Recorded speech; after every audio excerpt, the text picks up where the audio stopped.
ஓடி விளையாடு ஓய்ந்திருக்கலாகாது. அதுக்கு தான் சூப்பர் சரவணா ஸ்டோர்ஸ்ல சம்மருக்கு ஆடைகள் வாங்கும் போது அவுட்டோர் கேம்ஸ் ஃப்ரீ. ஓடு ஆடு விளையாடு சூப்பர் சரவணா ஸ்டோர்ஸ் சம்மர் கோடையை கொண்டாடலாம். வரலாறு காணாத வாக்கு சதவீதம் தமிழகத்தில் சாதனை 85.15. இது எதிர்பார்த்தீங்களா? இந்த இதுலேயும் கூடியிருக்கு. இதில் நேற்று விஜய மையமாக வச்சு பண்ண கைப்பில் ஒரு சுக்கும் இல்லை, மிளகாயும் இல்லை, புண்ணாக்கும் இல்லை, ஒன்றும் இல்லை. இப்பவும் பணம் கொடுக்கப்பட்டிருக்கு. திமுகலாம் 20 கோடி ரூபா ஒரு சட்டமன்றத்துக்குன்னு கொடுத்துருக்காங்க. தங்கமணி இவர் எல்லாமே பணம் கொடுக்குறாங்க. ஸோ பண பட்டுவாடாவும் 21 விட 26 சற்று அதிகம்தான். என்னையா தூய சக்தி, என்னையா தூய ஆற்றல். அப்போ நீங்க சீமானுக்கு எதிராக 10 கோடி ரூபா கொடுத்து அநியாயமா போய் பிரச்சாரம் பண்ணியிருக்க. விஜய் ஃபேக்டர் எடப்பாடிய தமிழ்நாடு ஃபுல்லா காலி பண்ணுன்னு நான் கருதுறேன். கூட்டிக்கணும் ஒரு டிராக்ஷன் இருக்கு. முக்குலத்தோர் வந்து திரளுவாங்க. தங்களுடைய அந்த பிரிஸ்டீஜி கௌரவம்னு திரளக்கூடிய ஒரு ஜாதி முக்குலத்தோர். அவங்க சசிகலா அம்மையார் முன்னாடி திரள்றாங்க. அது என் கண்ணெதிர தெரியுது. ஐயா தேவர் முன்னாடி நின்னாங்கன்னா அவர் ஒரு தியாகம் பண்ணி அமைச்சர் பதவியை வாங்காத ஒரு தூயவர். மோடியை எடுத்து அரசியல் பண்ணக்கூடிய அளவுக்கு டைரக்டா டீலிமிட்டேஷன்ல பெரிய பொசிஷனுக்கு வந்துட்டாரு.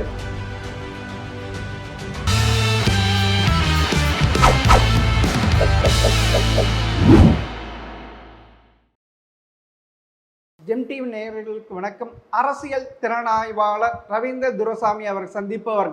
வணக்கம் சார். வணக்கம் குட்டி கணான்.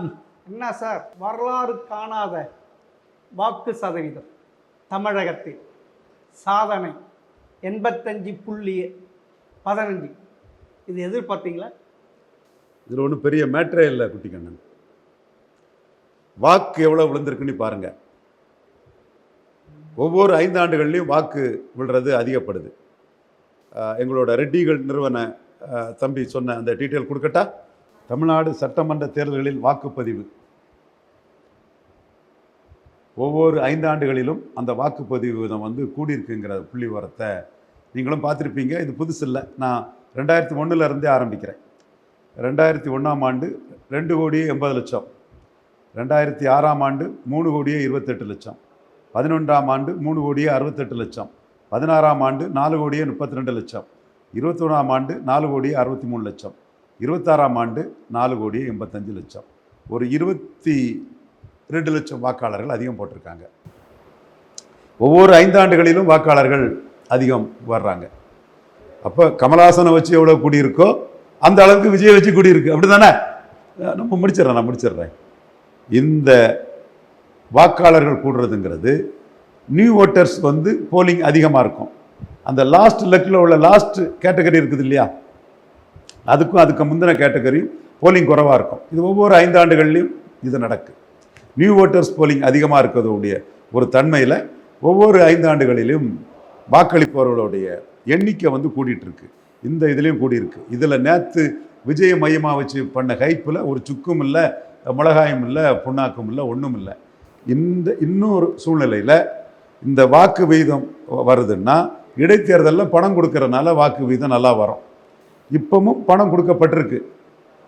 திமுகலாம் 20 கோடி ரூபா ஒரு சட்டமன்றத்துக்குன்னு கொடுத்துருக்காங்க.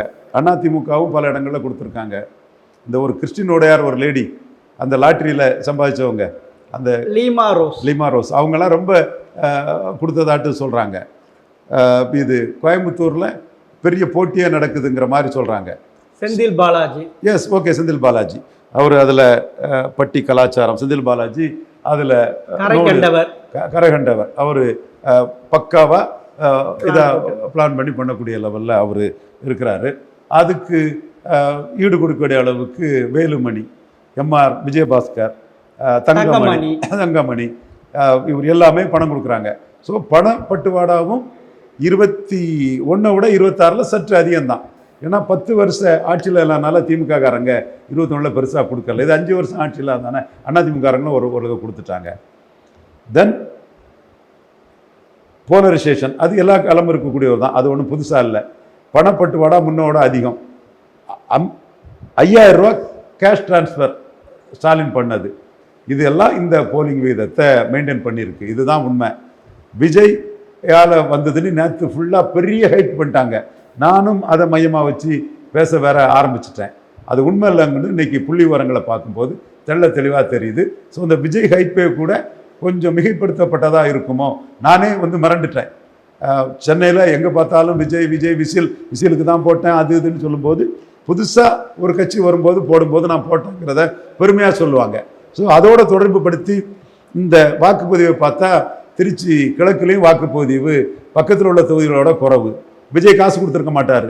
விஜய் கட்சி சார்பாக 2 பேர் காசு கொடுத்துருக்குறான். நம்ம விஜய் காசு கொடுத்துருக்க மாட்டாருங்கிறதே நம்ம ஏன் சொல்கிறோம்னா, உண்மையை சொல்லுவோம், நியாயத்தை சொல்லுவோம். விஜய் காசு கொடுத்தாருன்னு போய் சொல்லுங்க நான் தயாரில்லை. அவர் விஜய் காசு கொடுத்த மாதிரி எனக்கு எவிடன்ஸ் இல்லை. ஆனால் விஜய்க்கு கேண்டிடேட் சேலத்தில் ஒருத்தர் கொடுத்துருக்காரு, திருநெல்வேலியில் ஒருத்தர் கொடுத்துருக்காரு, கோபிச்செட்டிப்பாளையத்தில் ஒருத்தர் கொடுத்துருக்கிறாரு, இது ஈஸ்வரன் தொகுதியில் ஒருத்தர் கொடுத்துருக்கிறாரு. என்னையா தூய சக்தி, என்னையா தூய ஆற்றல். அப்போ நீங்கள் சீமானுக்கு எதிராக 10 கோடி ரூபா கொடுத்து அநியாயமாக பொய் பிரச்சாரம் பண்ணியிருக்கேன். சீமானுக்கு எதிராக அநியாயமாக பொய் பிரச்சாரம் பண்ணியிருக்கேன். நோட்டை வாங்கிடுங்க, ஓட்டை போட்டுக்கணும், நீயே ஓட்டை கொடுத்துருப்ப. எவ்வளோ மோசடி தனத்தின் மொத்த உருவமாக இருந்திருக்காப்புல. வர்றே வா மௌனே வா வர்ற, நீ போட்டு என்ன எடு, நல்ல ஓட்டு வரும்னு சொல்கிறாங்க. அது ஒன் டைம் ஓட்டு தான், புற்றிசல் ஓட்டு தான், காளான் ஓட்டு தான். அடுத்த ரவுண்டு பார்த்துருக்கலாம் நம்ம. ஆனால் நீங்கள் சொல்கிறீங்க சென்னையில் 2021 60%, ஆனால் இப்போ 83%. ஆனால் 2021 விட 2026 1 லட்சம் கோடி கம்மி தான் எஸ்ஐஆரால். ஆனால் ஒரு ஃபேக்டர் உருவாக்கி இருக்கார்ல சார். உண்மைதான் குட்டிக்கண்ணன். இதில் இன்னொரு தரப்பையும் நம்ம ரெட்டிகள் நிறுவன தம்பி சொன்னால், சென்னையில் ப்ராப்பர் கோர் சென்னையை விட்டு சப்பர்புக்கு மக்கள் அந்த ஐடி இது இருக்கு பார்த்தீங்களா, அதுக்கு மைக்ரேட் ஆகுறாங்க. அது ஒவ்வொரு 5 வருஷத்துலையும் கோர் சென்னையை விட்டு சென்னை சப்பர்பில் மக்கள் மைக்ரேட் ஆகுறாங்கிற ஒரு தகவலும் சொன்னாப்புல. 2021 சென்னையை ஃபுல் ஸ்வீப் பண்ணாங்க. ஆனால் இந்த வாட்டி முடியாது. அதே மாதிரி கேடிசிசி என்ற சென்னை, காஞ்சிபுரம், செங்கல்பட்டு, திருவள்ளுவர் மொத்தம் 38 தொகுதியில் 37 தொகுதி ஜெயிச்சாங்க திமுக. ஆனால் இப்பொழுது வாக்கு சதவீதம் அதிகம். அது களம் மாற்றலாம்ல? இல்லை குட்டிக்கண்ணன், நான் பொதுவான பார்வையில் பார்க்குறேன். நீங்கள் ஸ்பெசிஃபிக்காக சில இடங்களை கேட்குறீங்க. ஒவ்வொரு தரப்பும் அவங்கள சார்ந்தவங்களுக்கு தங்களை நம்பிக்கை கொடுக்கக்கூடிய அளவுக்கு விஜய் இந்த ஓட்டை பிரிச்சிருவாரு, ஆனால் நாங்கள் ஜெயித்துறோம்னு சொல்றது இயல்பு தான். அவங்கவுங்க நம்பிக்கைக்கு தான் இருக்கும். யார்கிட்டையும் நம்ம வாதம் பண்ணக்கூடாது. அவங்கவுங்க கருத்து, ஜனநாயக நாடு, எல்லாத்துக்கும் கருத்து உரிமை இருக்குமா, நம்ம கருத்து உரிமை இருக்குது. அவங்க கருத்தை சொல்றாங்கன்னு சொல்லுமே தவிர, எலெக்ஷன் முடிஞ்சாச்சு, பெட்டிக்குள் இது இவிஎம் மிஷின் எல்லாம் வந்தாச்சு, மே 4ஆம் தேதி திறந்து போகும். நம்ம சில விஷயங்கள் நம்ம என்ன பண்ணணுங்கிறத நம்ம பிளேயர் குட்டிங்கண்ணன், மற்றவங்கள அரசியல் மோசல் தான். அதனால தான் பாண்டியன் சகோதரன், ஜெய்விசி ஸ்ரீராம் என் சகோதரன்னா அவங்க நிறுவனம் நடத்துறாங்க. இப்போ நம்ம ஒரு பிளேயர், ஒரு well declared player. Iyer Nadar என்ன செய்திட முடியும்னு கேட்ட எடப்பாடி பழனிசாமிக்கு பாடம் படிச்சு கொடுப்போங்கிறத டிக்ளேர் பண்ணி செயல்பட்ட பிளேயர். ஐயர் குருமூர்த்தி கூட பேசாம இருக்கார், பட் அவர் செய்யறது செய்வார். நம்ம அதை டிக்ளேர் பண்ணக்கூடிய பிளேயருங்கிறதுனால நம்ம மற்ற அரசியல் விமர்சகர்கள் கருத்துக்களை மதிக்கிறோம். அவங்க மேலே யார் மேலே நம்ம கோவமில்லை. இன்னும் சொல்ல போனால் விஜயை கூட எம்ஜிஆர் ஜெயலலிதாவை முன்னிறுத்தி பண்ணும்போது எடப்பாடியை பலவீனப்படுத்தட்டுங்கிற அந்த பிளேயர் தான் நம்ம விஜய் விஷயத்தில் கூட நம்ம பண்ணணும். பட் நம்ம சொல்றது கிரெடிபிலிட்டி நிற்கணுங்கிறதுல தெளிவாக இருக்கிறோம். அன்னைக்கு பிளேயராக இருக்கும்போது சில விஷயங்களை நம்மளால பேச முடியாது. இப்போ நம்ம எலெக்ஷன் முடிஞ்சாச்சு, யாரும் ரிசல்ட்டை மாத்திர போறதில்லை, ஜாலியாக பேசுவோம், என்ன பண்ணணும் யாது பண்ணணும்னு பேசுவோம். என்னோட ஒட்டுமொத்த பார்வை என்னன்னா குட்டிக்கண்ணன், விஜய் ஃபேக்டர் எடப்பாடியை தமிழ்நாடு ஃபுல்லாக காலி பண்ணணும்னு நான் கருதுறேன் குட்டிக்கண்ணன். அது காரணமும் சொல்றேன். தினகரன் ஃபேக்டர் எடப்பாடியை தான் பலவீனப்படுத்திச்சு, கமலஹாசன் ஃபேக்டர் எடப்பாடியை தான் பலவீனப்படுத்தி, அண்ணாமலை ஃபேக்டர் எடப்பாடியை தான் பலவீனப்படுத்திச்சு, ஓபிஎஸ் ஃபேக்டர் எடப்பாடியை தான் காலி பண்ணிச்சு, சசிகலா ஃபேக்டர் எடப்பாடியை தான் காலி பண்ணணும்னு நினைக்கிறேன். கொஞ்சம் சசிகலா மேற்கு ஒரு அட்ராக்ஷன் இருக்கு, முக்குலத்தோர் திரளுவாங்க, தங்களுடைய அந்த பிரிஸ்டீஜ் கௌரவம்னு திரளக்கூடிய ஒரு ஜாதி முக்குலத்தோர். அவங்க சசிகலா அம்மையார் பின்னாடி திரள்றாங்க. அது என் கண்ணெதிர தெரியுது. ஐயா தேவர் முன்னாடி நின்னாங்கன்னா அவர் ஒரு தியாகம் பண்ணி அமைச்சர் பதவியை வாங்காத ஒரு தூயவர். அந்த மாதிரி சசிகலா அம்மையார் பின்னாடி ஒரு பெரிய பொசிஷன்ல இருந்தவங்களும் திரள்றாங்க. டாக்டர் ஐயா வன்னியர்களுக்கு பெரிய இது பண்ணவர். அந்த இடத்துக்குள்ள Anbumani stand, anti Stalin stand, அந்த 16 ஸ்டாண்டுக்குள்ள அவரு போறாரு. ஸோ இந்த ராமதாஸ், சசிகலா அம்மையார், இவங்க வேல்முருகன், இவங்க வேல்முருகன் அந்த மாதிரி சொல்ல வரல. மற்ற இவங்க எல்லாரும் சாமி, கிருஷ்ணசாமி அது சொல்லிக்கலாம். இவங்க எல்லாருமே வந்து எடப்பாடி பழனிசாமியை பலவீனப்படுத்துறாங்க. இது நான் தெளிவா இருக்கிறேன். ஆனா நீங்க சொல்ற மாதிரி, அதாவது ஓபிஎஸ்ஓ சசிகலாவோ அந்த இது இந்த தேர்தல் தெரியலையே சார். சவுத்துல இருக்குதுல குறைந்த வாக்கு சதவீதம். நீங்க சொல்றது நாடார், தேவேந்தர் குல, அப்புறம் முக்குளத்துவம், இந்த வாக்கு எங்க போச்சு? எங்க இதுவும் இல்லையே. இப்ப நீங்க வந்து குட்டிக்கண்ணன், இதுவும் நம்ம இன்ஃபர்மேட்டிவா நம்ம பார்க்க வேண்டிய ஒரு விஷயம். நீங்க சொன்னதுல நான் சொல்றேன், இன்ஃபர்மேட்டிவா நம்ம பார்க்க வேண்டிய விஷயம் Kuttikannan. Karur automobile hub, Namakkal poultry farm, இங்க தொழில் இருக்கு. அது அந்த நகரத்துல தொழில் பண்ணிட்டு கிராமப்புறத்தில் அந்த மக்கள் அங்கேயே வாழ்றாங்க. இங்க கன்னியாகுமரி மாவட்டம் படிச்சவங்க நர்ஸு, டீச்சரு, எஸ்ஏ, கான்ஸ்டபிள் அப்படின்னு அப்படியே மைக்ரேட் பண்ணி பல இடங்கள்ல போயிடுறாங்க. அதே மாதிரி வியாபார நிமித்தமாக போயிடுறாங்க. அப்போ அவங்க போனாலும் அந்த அவங்களுடைய ரூட்டு வந்து ஊரில் தான் இருக்கும். ஓட்டர் ரூட்டில் வச்சிருப்பான் வந்து போட மாட்டான். அப்போ அந்த பதிவாகாது. இப்போ நீங்கள் திருச்செந்தூர் இந்த வட்டாரம் தூத்துக்குடி, இங்கெல்லாம் பெரிய லெவலில் ஒன்றும் இல்லை. அங்கெல்லாம் சென்னை, கேரளாவில் கப்பலண்டி பிஸ்னஸ் பண்ணுறாங்க. கப்பலண்டின்னா நம்ம கிரவுண்ட் நட்டு இங்கே உள்ள புளியங்குடி, இங்கே உள்ள செல்லையா நாடார்னு ஒருத்தர் இருந்தார். அவங்க தாங்க ஃபுல்லாக இருப்பாங்க. மும்பை, குஜராத்து, ஃபாரின், இப்படி அவங்க சென்னை, கோயம்புத்தூர்னு மைக்ரேட் ஆகி போயிடுவாங்க. போயிட்டு வந்து ஓட்டு அங்கே வச்சுருப்பான். ஓட்டை போடணுங்கிறதுல ரொம்ப அக்கறையாக இருக்க மாட்டான். ஸோ அந்த ஓட்டு அங்கே பதிவாகாது. ஓ, சவுத்தில் அதனால பதிவாகாது.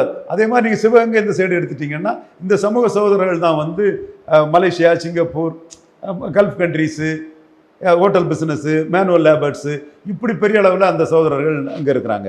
ஸோ அவங்களுக்கு ஓட்டு ஊரில் வச்சு சென்டிமெண்ட்டாக வச்சுருப்பான், பதிவாகாது. இப்போ அனிதா ராதாகிருஷ்ணன் போன்றவங்கள்லாம் அவர் வந்து அனிதா வந்து தென் மாவட்டம் ஃபுல்லாக தான் வந்து ஒரு நாடார்கள் மத்தியில் ஒரு பெரிய லீடராக ஆயிரணும்ங்கிற லெவலில் முயற்சி பண்ணார். எல்லா தொகுதிகளுக்கும் பண்ணார். என் சாத்தூர் வர புகுந்து அவர் வேலையை பார்த்தாருங்கும் போது அவர் ரொம்ப முயற்சி பண்ணக்கூடியவர். அவர் தொகுதிக்குள்ளே கேரளாவில் எத்தனை பேர் இருக்காங்கன்னா அவர் 2 ஓட்டுனாலும் கூட்டிகிட்டு வருவார். அந்த மாதிரி எல்லா கேண்டிடேட்ஸும் வந்து அந்த அளவுக்கு பண்ணலை. குறிப்பாக மைக்ரேட் ஆகிக்கிட்டு ஓட்டை அந்த பகுதியில் வைக்கிறது தான் காரணம். கரூர், ஈரோடு இந்த பகுதியில் ஜவுளி தொழில்னாலும் சரி, பல தொழில்கள் அங்கே ஆட்டோமொபைல்ஸு, போல்ட்ரி, டெக்ஸ்டைல்ஸு எல்லாமே தொழில் அங்கே இருக்கும்போது அங்கே வேலை இருக்குது. அவங்க மைக்ரேட் ஆக வேண்டிய அவசியம் இல்லை. அங்கேருந்தே அந்த ஓட்டை போட்டுறாங்க. அதே தான் சொல்கிறாங்க.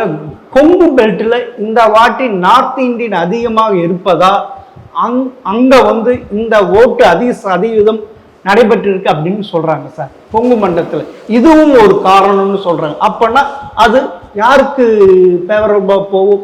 அது யாருடைய பெல்ட் உங்களுக்கே தெரியும். அதிமுக பெல்ட் தானே. கமல்ஹாசனுக்கு ஓட்டு போட்ட நார்த் இந்தியன் விஜய்க்கும் ஓட்டு போட்டிருக்கதா சொல்கிறாங்க, நல்ல டான்ஸர்னு. ஸ்டாலின் வர்சஸ் அதர்ஸ் தான் தமிழ்நாடு பொலிட்டிக்ஸு. ஸ்டாலின் தலைமையில் வரக்கூடிய திமுக அணியை தோக்கடிக்கணும்னா எல்லாரும் சேர்ந்து ஒரு 1-to-1 கொண்டு வரணும். இப்போ நாளைக்கு விஜய்க்கும் எடப்பாடிக்கும் வந்து ஈக்குவல் ஓட்டு, 2க்கும் இடையில பெரிய வித்தியாசம் இல்லைன்னு வைங்க. அப்போ யார் ஸ்டாலினை தோக்கடிப்பாங்கன்னு இன்னும் 10 வருஷம் ஓடும். அப்படி அப்போ உன்னங்கிட்ட நீங்கள் சொல்கிறது பார்த்தீங்கன்னா இனி ஸ்டாலினை யாராலும் தோற்க அடிக்க முடியாது அந்த நிலைமைக்கு வந்துட்டான்றீங்களா? நான் கழிஞ்ச பிறையே எடப்பாடி நான் சொன்னதை கேட்டால் தோக்கடிக்கலான்னு சொன்னேன் குட்டிக்கண்ணா. ஆமாம், நீங்கள் இப்போ சொல்கிறீங்க சார், அந்த இது ரைட்டு. ஆனால் 2006 என்ன நடந்தது? யாருக்குமே அந்த பெரும்பான்மை வரலையே. அப்போயும் தொங்கு சென்டர் பண்ணுறது தானே 2006 இருந்தப்பையும். 2006 பொசிஷன் வேற, இப்போ உள்ள பொசிஷன் வேற குட்டிக்கண்ணன்.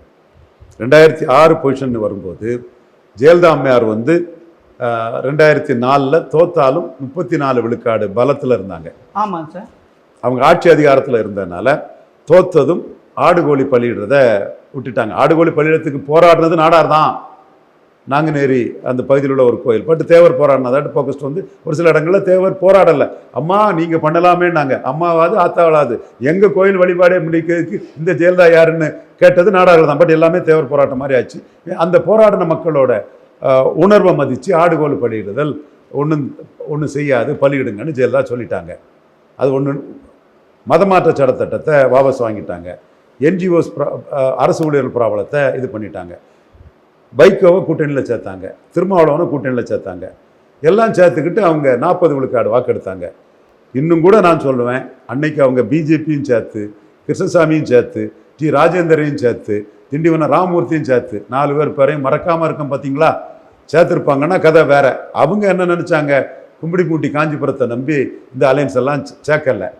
அன்னைக்கு ஸ்டாலின் கலைஞர் வந்து 45 விழுக்காடு வாக்கு எடுத்து 5 விழுக்காடு டிஃபரன்ஸில் கலைஞர் வந்து தனி மெஜாரிட்டி வரல. இன்னைக்கு எடப்பாடி பழனிசாமிக்கும் ஸ்டாலினுக்கும் 10 விழுக்காடுக்கு மேலே டிஃபரன்ஸ் வருமா குட்டிக்கண்ணன்?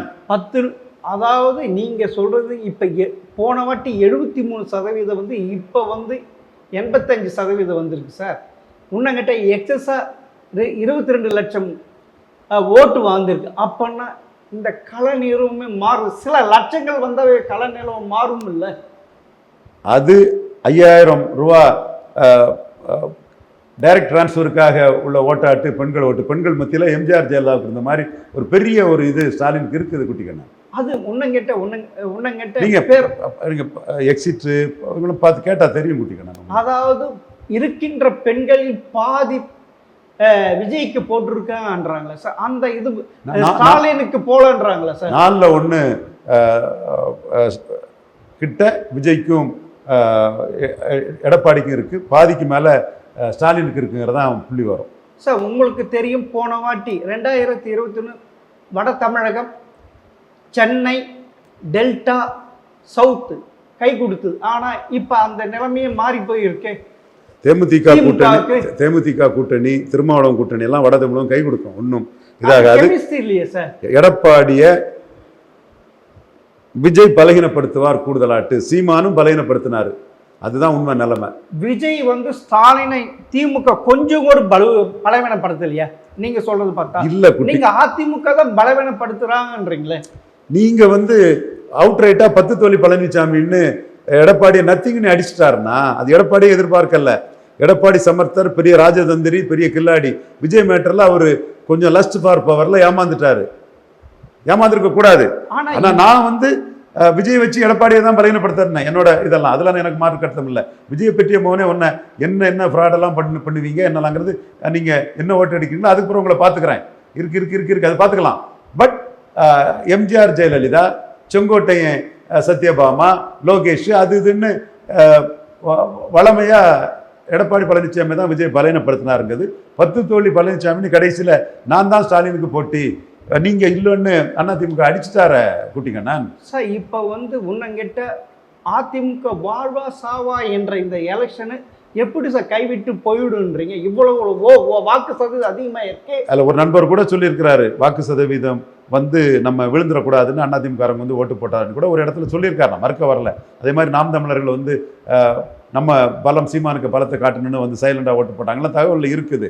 ஓவரால் விஜய் எடப்பாடி பழனிசாமி பலகீனப்படுத்துவார், விஜய் என்டிஏ பலகீனப்படுத்துவார். நான் தரவுகளை சொல்லட்டா குட்டிக்கண்ணன்? சார் அது பெங்களூர்ல இருந்து ஒரு மல்டிலிங்கல் நாவலிஸ்ட், என்னோட ஒரு ஃபேன், அவங்க சொல்றாங்க, இடியட்ஸ், எந்த இடியட் கொள்கை எதிரின்னு சொன்ன விஜய்க்கு ஆதரவாக பேசினா, idiots Tamil Nadu BJP fellows all are இடியட்ஸ்ங்கிறாங்க. ரொம்ப ஒரு மோடி மேல பற்றுதல் கொண்ட பல மொழி தெரிஞ்ச ஒரு நாவலிஸ்ட். ஏன்னா நீங்க வந்து கொள்கை எதிரின்னு சொன்ன விஜயை தூக்கி பிடிச்சிங்க. யாரு? தமிழிசை காலையிலும் சாயங்காலம் தூக்கி பிடிச்சாங்க. யாரு? நயினார் நாகேந்திரன் தூக்கி பிடிச்சாரு. யாரு? பொன் ராதாகிருஷ்ணன் தூக்கி பிடிக்கல, அவருக்கு காமா இருந்துட்டார். அவரு அண்ணாமலை ஆரம்பத்தில் தூக்கி பிடிச்சாரு. அதுக்கு பிறகு அவரு இது நமக்கு வைக்கிற வேட்டுன்னு புரிஞ்சுக்கிட்டாரு. நீங்க தேவையில்லாம ஹேமாலினி கமிட்டி போட்டு விஜயை இது பண்ணி விட்டீங்க. தேவையா உங்களுக்கு? கொள்கை எதிரின்னு சொல்றாப்புல. நான் தான் தெளிவா மோடியை நீச்சுன்னு சொன்னா லீச்சுன்னு எனக்கு தான் வலிக்கும். பிரியங்கா காந்தி, இந்திரா காந்திக்கு பேத்தியே எச்சிப்பன் பண்ணின்னு சொன்னேன். மணிசங்கர் ஐயர் பெரிய ஃபாரினை படிச்சோன்னே எச்சித்தனமா பேசாதையா எச்சி பயலன்னு மணிசங்கர் சொன்ன. நீ மோடியை இழிவான தொழில் செய்து நீச்சுன்னு சொன்னா நான் விட மாட்டேங்கிறது மோடிக்கு தெரியும், பிஎம்ஓக்கு தெரியும். அந்த இடத்துக்குள்ளதான் மோடிக்காக நம்ம நின்னோம். மோடியை ஏமாத்துவாரு, ராகுல் காந்திக்கு ஆளுன்னு இது ஜனநாயகம் படத்துக்கு நம்ம 8ஆம் தேதியே நியூஸ் 18ல சொன்னோம். சசிகலா ட்ரீட்மெண்ட் தான் சொன்னோம். அதை அவர் சிம்பதியாட்ட ஆக்கிக்கிட்டாரு, இதை பாசிட்டிவாட்ட ஆக்கிட்டாரு. நீங்க ஜாலரா அடிச்சதை, அவங்க ஜாலரா அடிச்சதை பாசிட்டிவ் ஆகட்டும், நான் அடிச்சு தகர்த்ததை சிம்பதி ஆட்டம் ஆக்கிக்கிட்டாரு. அப்போ விஜயை நீங்க தேவையில்லாம பெரிய ஆளாக்கி விட்டீங்க. எடப்பாடி பழனிசாமி அவர் ஒரு பெரிய கட்சி வருது, என்னத்துக்கு? எவ்வளவு பெரிய ராஜதந்திரி, எவ்வளவு பெரிய கில்லாடி, எவ்வளவு பெரிய திறமசாலி, எவ்வளவு பெரிய ஸ்டூடு பொலிட்டிஷியன். ஆசை விஜய் வந்தா சீஃப் மினிஸ்டர் உட்கார்ந்துலான்னு ஆசை. பெரிய கட்சி வருது, பெரிய இந்த RSS அந்தாபிகள். அந்த ஆளே கொள்கை எதிரி சொல்றான், பாஜகவை அடிச்சு தகர்க்காண்டாமா, அக்யூஸ்ட் ஆக்கி உள்ள தூக்கி போடாண்டாமா, சசிகலா ட்ரீட்மெண்ட் கொடுக்காண்டாமா, அவரை போய் கெஞ்சிக்கிட்டு இன்டைரக்டா இடியட்ஸ் வேணும் தான் சொல்ற. இடியட்டுகளுக்கு புரியட்டு அது என்னங்க? நீங்க விஜய் தூக்கி விட்டதே இந்த NDA 18 விழுக்காடு வாக்காளர் ஆட்களும் தான், தேவையில்லாம. நிறைய பேர் இப்ப சொல்றது விஜய் வந்து குறைந்தது 20% மேல வாங்குவாங்க. அதான் இந்த இடியட்ஸ் தான் காரணங்கிற. 18 விழுக்காடு மோடி பிரதமர் விழுந்த வாக்கு வந்து விஜய்க்கு போனாலும் பரவாயில்லன்னு பாஜக கொள்கை எதிரின்னு சொல்லக்கூடியவங்களை தூக்கி விட்ட இடியட்ஸ் காரணம் நான் சொல்றேன். அந்த இடத்துல தான் மோடிக்காக உறுதியா நின்னோம், உண்மையா நின்னோம், ஜனநாயகம் படத்தை அடிச்சு காட்டணும், சொல்லி அடிச்சு காட்டணும். பட் அதையும் கொஞ்சம் சிம்பதியாக்கி ஓட்டு வாங்கியிருக்கிறாரு. ஆனா நீங்க சொல்ற மாதிரி எப்பயுமே விஜய் வந்து அவ்வளவு சதவீத வாக்கு வாங்குறது இது இருக்காது. ஏறக்குறைய 8 இருந்து 12, 13% சொல்லிட்டு இன்னைக்கு 20% போறாரு. இல்ல அந்த இடியட்ஸுக்கும் எனக்கு வித்தியாசம் இருக்கு. எலெக்ஷன் நடக்கிறதுக்கு முன்னாடி விஜய் தூக்கி விட்டது இந்த நபர்கள் தான். பலமுறை சொல்லிட்டேன் இந்த வார்த்தையை, திரும்ப அந்த வார்த்தையை பயன்படுத்தாண்டான்னு நினைக்கிறேன். கோபம் சகோதரன் தான், அண்ணன் தான், தம்பி தான், சகோதரி தான். விவரம் வேண்டாமா அரசியல்ல? நான் விவரமா விஜயை கண்டெயின் பண்ண எல்லா விஷயத்திலையும். எத்தனை முறை பேசியிருப்பேன். பரையர் தேவேந்திர குல வேளாளர் நிலைப்பாடு என்னன்னு கேட்டிருப்பேன், சொல்ல முடியாது. தமிழர் தான் தெலுங்கு மலையாளம் கன்னடங்கள்ல நிலைப்பாடு என்னன்னு சொல்லியிருப்பேன், கேட்டிருப்பேன், சொல்ல முடியாது. இந்தோ பாக் பார்ல நிலைப்பாடு என்னன்னு கேட்டிருப்பேன், சொல்ல முடியாது. இது திருப்பரங்குன்ற விஷயத்துல நிலைப்பாடு என்னன்னு கேட்டிருப்பேன், சொல்ல முடியாது. எல்லாத்திலையும் நான் சொன்னதுக்கு நிலைப்பாடு சொல்ல முடியாம திணறடிச்சேன். இவங்களுக்கு நம்ம இஷ்யூவை எடுத்து மேல கொண்டு போகணுங்கிறத விட எவனோ வருவான் நம்மளை MLA ஆக்கிடலாங்கிற பேராசை தான் தலை தூக்கி நின்னுது. அதன் விளைவு விஜய்கிட்ட ஓட்டை இழந்து நிற்கிறாங்க. ஆனா இப்ப சென்னையில திமுகவுக்கு தகிரிதம் போட வேண்டிய நிலைமை ஆயிப்போச்சு, டெல்டாலே தகிரிதம் போட வேண்டிய நிலைமை ஆயிப்போச்சு, வட தமிழகத்தில் தகிரிதம் போட வேண்டிய நிலைமை ஆயிப்போச்சு, தென் தமிழகத்தில் தகிரிதம் போட வேண்டிய நிலைமை ஆயிப்போச்சு. கொங்கு பெல்ட் இப்ப அதிகமான சதவீதம் வாங்கியிருக்கு, அதனால அதிமுக அதிகமாக ஸ்வீப் பண்ணணும்னு சொல்றாங்களே சார். 4ஆம் தேதியோட சந்தோஷமா இருங்க குட்டிக்கண்ணன். உங்க சந்தோஷம் நான் ஏன் குட்டிக்கண்ணன் கிடையாது? என் நண்பர், நீங்க ஒரு நல்ல மனிதர், இன்னோசன்ட் பர்சன். 4ஆம் தேதியோட சந்தோஷமா இருந்துட்டு போங்க குட்டிக்கண்ணன். அப்போனா நீங்க சொல்றது பாத்தீங்கன்னா இந்த வேவ் எதுவுமே இல்லைன்றீங்களா? விஜய் வேவே இல்லைன்றீங்களா? ஆட்சிக்கு எதிரான ஆன்டி இன்கம்ஸ் இல்லைன்றீங்களா? You cannot have the cake and eat it. Vijay Edappadi நீங்க குழம்புறீங்கல்ல, இதுதான் சீமானுக்கள், இதுதான் ஸ்டாலினுக்கு லாபம் அப்படிங்களா சார்? ஆனா நேஷனல் மீடியா ஃபுல்லாவே இப்ப வந்து தமிழகத்தில் ஒரு வேவ் இருந்தது, இதை பல ஊடகங்கள் மறைத்து விட்டது, உண்மை வெளிவந்துருச்சு அப்படின்னு சொல்றாங்க சார். ஸ்டாலின் வேவ். எம்ஜிஆர், கருணாநிதி, ஜெயலலிதா எல்லாத்தோட பெரிய தலைவர் ஆயிட்டாரு. மோடியை எடுத்து அரசியல் பண்ணக்கூடிய அளவுக்கு டைரக்டா டீலிமிட்டேஷன்ல பெரிய பொசிஷனுக்கு வந்துட்டாரு. ஸ்டாலின் வேவ். அப்போனா நீங்க வந்து இப்ப இந்த தேர்தலில் திமுக கூட்டணி எவ்வளவு வெற்றி பெறும் உங்களுடைய கால்குலேஷன் என்ன சார்? விஜய் எந்த அளவுக்கு எடப்பாடியை பாதிக்கிறாரோ அந்த அளவுக்கு டிஎம்கே கன்வெர்ட் பண்ணக்கூடிய சீட்டு 150, 190 ஏறிக்கிட்டே போகும். அப்பனா நீங்க சொல்றது பாத்தீங்கன்னா ஸ்டாலின் சொன்ன அந்த 200 தொகுதி வருவதற்கு வாய்ப்பு இருக்குன்றீங்களா? அது விஜய் அனுகூல சத்துரு. விஜய் எடப்பாடி ஓட்ட, எம்ஜிஆர் ஓட்ட, செங்கோட்டை மூலமா, லோகேஷ் மூலமா, ரெட்டியார்பட்டி நாராயணன் மூலமா, RS முருகன் மூலமா எந்த அளவுக்கு எடுக்கிறாரோ அந்த அளவுக்கு திமுக அன்னைக்கு சீட் ஏறிட்டே போகும் சார். கொங்கு பெல்ட்டில் போன வாட்டி 44 தொகுதியை எடுத்தது சார் அதிமுக. இப்போ அங்கே வராதன்றி இப்போ 90% இருக்குதுல அதிகமான இதுதான். அங்கே கிருஷ்ணகிரி, தர்மபுரி, சேலம், கரூர், நீலகிரி, கோவை பார்த்தீங்கன்னா இந்த 10 தொகுதிகள் 10 மாவட்டங்கள் அவங்க தானே இது ஆயிருக்கு. கொங்கு பெல்ட்டில் உள்ளாட்சி தேர்தலில் ஒரு பாடத்தை படித்து கொடுத்துட்டாரு ஸ்டாலினுக்கு ஆர்கனைசர் செந்தில் பாலாஜி. 1. 2வது ஈரோடு கிழக்கு இடைத்தேர்தலே வெளிப்பட்டுச்சு. பறையர், அருந்ததியர், செங்குந்தர், நாயுடுகள்ட்டெல்லாம் 10 விழுக்காடு ஓட்டு கூட இவருக்கு இல்லைன்னு ஆகிப்போச்சு. இந்த சூழ்நிலையில் அவர் ஈரோடு கிழக்கில் சீமான் நின்னார், இவர் ஓடிட்டார்.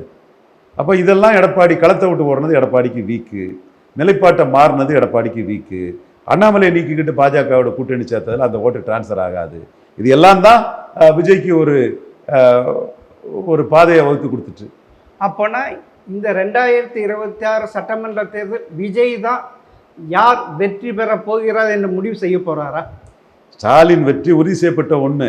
விஜய் எடப்பாடியை பலகீனப்படுத்தி ஸ்டாலினுக்கு பெரும் வெற்றியை ஏற்படுத்தி கொடுக்க போறார். அப்போனா திமுக அடுத்து விஜய் வருவார் என்று நினைக்கிறீங்களா?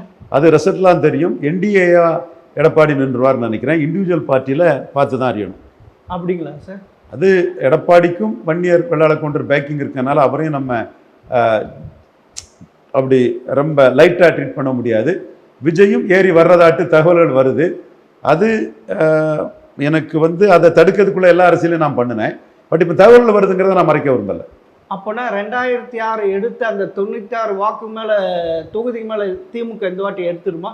இண்டிவிஜுவல் எங்க கலைஞர் வேற ஸ்டாலின் வேறங்க. நீங்க இப்போ திரும்ப திரும்ப தமிழ் மக்களத்தில் கடந்த காலத்தின் கைதிகளாட்டு பிரிசனரா பாஸ்டா இருக்காதீங்க. இதுக்கு ஸ்டாலின் சார் பிராமின்ஸே எனக்கு பிரேம்பால் சீனிவாசன் என்னோட ஃப்ரெண்டு பிராமின், அர்ஜுன் ராம் மேக்வாலுக்கெல்லாம் ஃப்ரெண்டு. இப்போ ஸ்டாலினுக்கே ஒரு சில இடத்துல பிராமின்ஸ் ஓட்டு போட்டிருக்காங்கன்னாரு. அப்புறம் சொன்னார் ஸ்டாலின் பிராமினுக்கு ஆதரவாக இல்லை, எதிராட்டும் இல்லை, கலைஞர் மாதிரி இல்லைன்னாரு. ஆனால் நீங்கள் சொல்கிற மாதிரி விஜய் தமிழ்நாடு ஃபுல்லாக எங்கேயும் பெருசாக ஒரு இது இல்லை. தென் தமிழகத்தில் அப்படி ஒன்று இது இல்லை. சில ஏரியாவில் ஒரு ரூரலில் இல்லை சார். அப்படி இருக்கிறப்ப எப்படி சார் திமுக தான் ஜெயிக்கும், ஸ்டாலின் தான் வருவார், இது அதிமுக தான் டேமேஜ்ன்றீங்க விஜய்னால? 1-1 தான் ஸ்டாலினை தோக்கடிக்க முடியும் குட்டிக்கண்ணன். 1-1 நான் சொல்லி யாரும் கேட்கல. அப்போ நம்ம எடப்பாடி பழனிசாமிக்கு 24 தொடர்ந்து 26லையும் நம்ம பாடம் படித்து கொடுக்கப்படுது. அப்போனா 2027 சட்டமன்ற தேர்தலில் வாங்கின அந்த கூட்டணி சேர்த்து 75 தொகுதி 2026 வராதுன்றீங்களா? விஜயால அடி வாங்குது குட்டிக்கண்ணன். விஜயாலே அடி வாங்குது. விஜய் எம்ஜிஆர் சொல்லி வராரு, ஜெயலலிதா சொல்லி வராரு, தோத்து போன எடப்பாடியை பலகீனப்படுத்த வராரு. அப்போனா நீங்க சொல்றது பார்த்தீங்கன்னா அதிமுகவுக்கு முடிவு காலம் வந்து விட்டதுன்னு எடுத்துக்கலாமா? ஏன் தீபா ஜெயக்குமார் ஜெயலலிதாவுக்கு அண்ணன் மகள், அவங்கள பொதுச்செயலாளராக்கி காஸ்ட் நியூட்ரல் பிராமின பொதுச்செயலாளராக்கி கொஞ்சம் முயற்சி பண்ணி பாருங்களாம். கட்சியை ஒரு பிராமணர் தான் திராவிட இயக்கத்தை காப்பாற்றணும், அந்த பிராமணருக்கு அண்ணன் மகளை வச்சு காப்பாற்ற முயற்சி பண்ணுங்களாம். எப்படி விடுவீங்களா? மாட்டீங்க, அதுக்கு கவுண்டருக்கு தான் வேணும்னு நிற்பீங்க. அப்போன்னா எடப்பாடி 2026க்கு அப்புறமா தேர்தல் முடிவுக்கு அப்புறமா அதிமுக பொதுச் செயலர் இல்லாமல் போகலாம். அவர் 11 தோல்வி பழனிசாமி ஆகலாம். அவர் தனித்து விடப்படுறான்னு நினச்சிக்கலாமா? விடமாட்டார் குட்டிக்கண்ணன். பிடிச்ச புடிய விடமாட்டார் குட்டிக்கண்ணன். அப்படிதான் ஏதர் எடப்பாடியார் எலெக்ஷன் சொன்ன மாதிரி தலைமை இதெல்லாம் விடமாட்டார் குட்டிக்கண்ணன். அப்போனா அது விடாமல் இருக்கிறது தானே அவ்வளோ பொலிட்டிக்ஸும் அவர் பண்ணார். அவர் உடும்பு புடியா பிடிச்சதுனால இப்போது தோல்வியும் சந்திக்க போகிறார். அவர் அதை பற்றி கவலை இல்லை. கட்சி அவர் கையை விட்டு போயிடக்கூடாதுல தெளிவாக இருக்கிறாரு குட்டிக்கண்ணன். அப்போனா பார்க்கலாம் சார். மே 4ஆம் தேதி வாக்கு எண்ண போகிறாங்க. அப்போ எப்படி தெரிவது? தொங்கு சட்டமன்றமா இல்லை அதிமுக வருதா திமுக வருதான்னு தெரிஞ்சிடும். மிக்க நன்றி சார். ஓடி விளையாடு ஓய்ந்திருக்கலாகாது. அதுக்கு தான் சூப்பர் சரவணா ஸ்டோர்ஸ்ல சம்மருக்கு ஆடைகள் வாங்கும் போது அவுட்டோர் கேம்ஸ் ஃப்ரீ. ஓடு ஆடு விளையாடு. சூப்பர் சரவணா ஸ்டோர்ஸ் சம்மர் கோடையை கொண்டாடலாம்.